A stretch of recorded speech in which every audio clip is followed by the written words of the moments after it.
Imagine this, an 8-year-old boy named James, sitting alone in a dimly lit room, huddled over a worn-out chessboard. He's been trying to master the game for months now, but to no avail. His friends have already outgrown him. He's the laughingstock of his chess club. The failures, one after the other, are chipping away at his confidence, but that's where our story begins.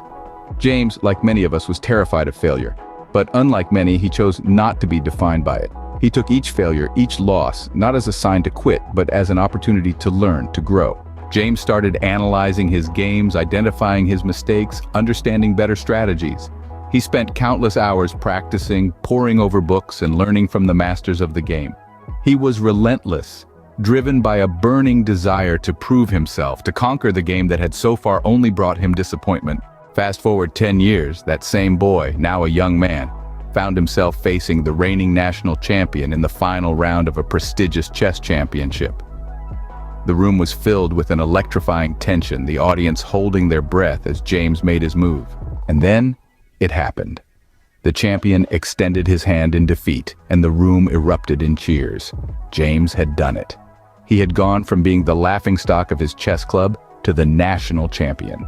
He had turned his failures into stepping stones towards success. So, what can we learn from James's story?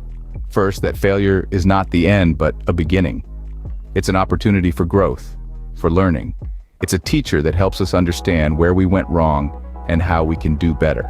Second, that success requires hard work, dedication, and perseverance. It's not about talent or luck, but about the effort you're willing to put in, the sacrifices you're willing to make. Lastly, that the fear of failure should never stand in the way of your dreams.